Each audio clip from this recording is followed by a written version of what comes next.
ખેતરના નામની સુધારણા. તમને હાવ ક્ષુલ્લભ લાગશે આ, પણ કેટલુંક ક્ષુલ્લભ જ્યારે નડીને ઉભું રહીએ ને ત્યારે કેવડું નડીને ઉભું રહીએ એનું નક્કી નહીં. ઘણીવાર આપણને એમ થાય કે આપણે ક્યાંય આડા આવલા તો જાતા નથી, તો એડ્સ આવ્યો ક્યાં, ખાલી ક્યાંક ઇન્જેક્શન મરે એવું ત્યાંથી આવ્યું. સેવાનું કામ કરવા ગયો, બ્લડ ડોનેશન કરવા ગયો, ત્યાંથી આવી જાય. એટલે ક્યાંથી તમારા રેવન્યુ લેટરમાં આ ભરછેટ આવી જાય એનું નક્કી નહીં. તમે બરાબર એને કરવા મૂકો ને એની ઈચ્છા પડે કે આ રદ કરવી છે એટલે કરે, આવો દાખલો છે મારી પાસે કે ખેતરના નામની કાંઈક દુઃખ લાગ્યું, સમજ્યા? અધિકારીને દુઃખ બહુ લાગે. જ્યારે કંઈક દુઃખ લાગે ને ત્યારે ચશ્મા ચડાવે મારી જેમ આમ કરે, પછી આમ ટીપણ રજૂ કર્યું જોવે, આમ એને ખબર હોય ક્યાં નજર જાય, મારા જેવી નજર હોય, આમ કે આમ ટીપણ નજર નામ ખેતરના નામમાં વિસંગતતા છે, કાટ અરજી રદ.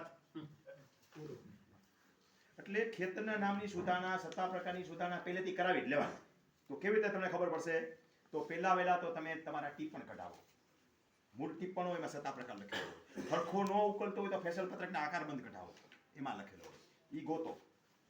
ત્યાં જે સત્તા પ્રકાર લખેલો છે એ સત્તા પ્રકાર આઈડી તરીકે 7 નંબરમાં છે કે નહીં? તો કે નથી, આપો. ખેતરનું નામ જે લખેલું છે એ જ નામ અહીં છે કે નહીં? આ છોકરાનું દોરીવાળાનું પડું ત્યાં ડોશીવાળાનું પડું હતું. મેં કીધું આ સુધારવું છે આપણે.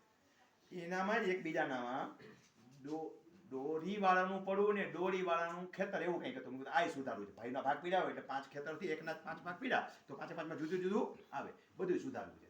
ઓલો ગયો ઇન્વર્ટ કરવા માટે દાદાને લઈને આવે, બીજું તો નથી.